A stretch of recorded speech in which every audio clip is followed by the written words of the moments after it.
It was a good week. Going into that week, like I told you guys last week, is I circled this week on my calendar. I thought we'd really find out where we were at. I thought we played exceptional basketball on Wednesday night. After looking at the tape, we obviously played very well and shot it very well. We had a real solid game at Nichols on Sunday. As all of us coaches are disappointed with the outcome at Bakersfield, but it gave us a good barometer on how we can move this team forward and the things that we got to work on as far as moving this basketball team forward. Pete, I'm doing a feature this week on Perry, and wondered if you could tell me a little bit about where he is relative to where he started the year. Well, he's as his numbers kind of speak for themselves. As far as where he's at, as far as his production on the basketball court, and I don't know exactly what it is, but I think he missed. What was he, about 0 for 10 from 3, and then since then he's been on fire because he's shooting well over 40% from 3. I knew this was going to happen with Perry on a little bit. He's a quality basketball player. He's even a better person. He's already graduated from college and he's working on his second major. And I knew it was going to take him some time to knock off the rust. And once the rust has got knocked off, he's been playing really good basketball. He's our best. If he's not our best, he's one of our best on-ball defenders. He has to handle the ball and deal with all the pressure out front. He's a very, very good leader, and I'm just happy to see him healthy and playing good basketball. And his body's holding up so far? So far, so good. Yeah, we've really tried to manage with him this year is not too many reps, not too long of practice. Perion's a guy who likes to get in the gym and work like crazy, and what we've tried to do is make his practices and his workouts more realistic and more efficient, shorter and harder, and not putting quite as much stress on his body. But he is very diligent in taking care of himself because of the injuries he's sustained over the last 2 years. So to this point in the season, knock on wood, everything's been great.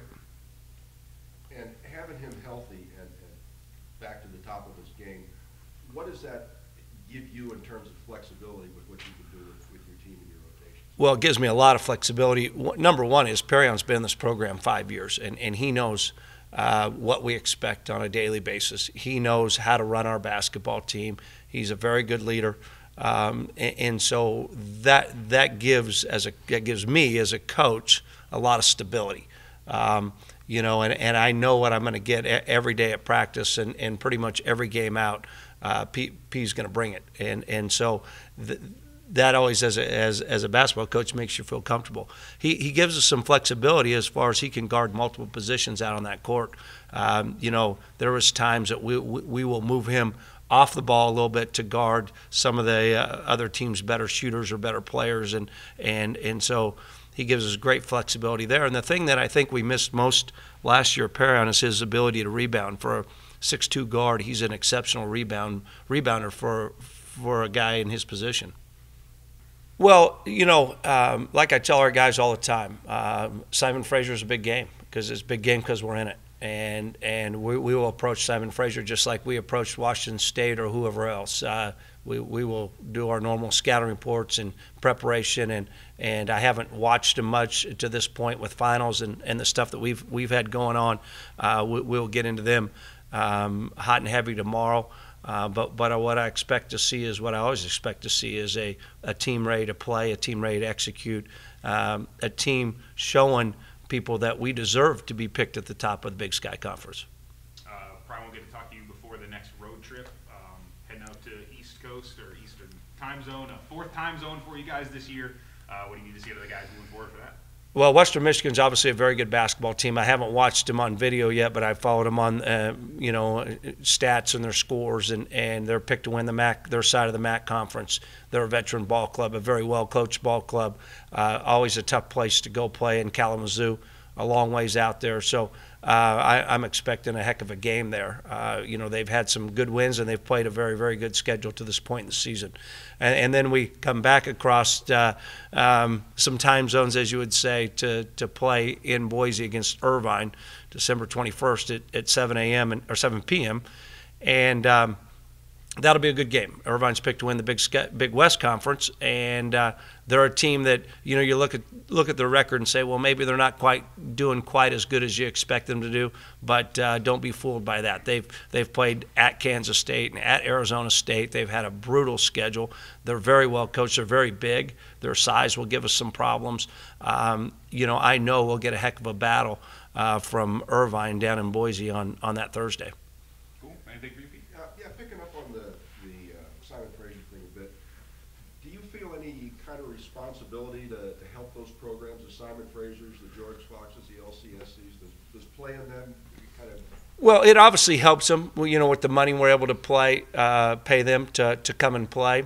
It also fills gaps for us in our schedule. We were having a real hard time getting a home game at this point of the schedule. I felt like, we needed a home game.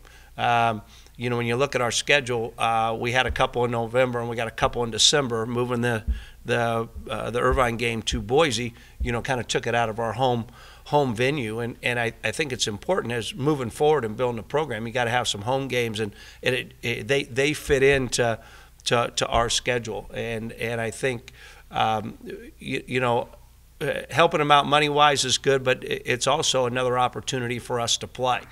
Playing the exempt event this year, we still actually have one open date on our schedule, which a lot of people don't know, and we petitioned to play another non-Division I because we couldn't get another Division I home game, and it's really hard to schedule here, and especially when you're pretty good, is getting home games, and with the scheduling that we have to go through as far as the opponent we got to play, but also getting in the dome, with football playing in there, and then graduation, some of those things. I feel it's important that we play games in the dome before conference starts, and fortunate enough to play WSU there, but also having another game where we can play in our home venue, I think is very beneficial to our team.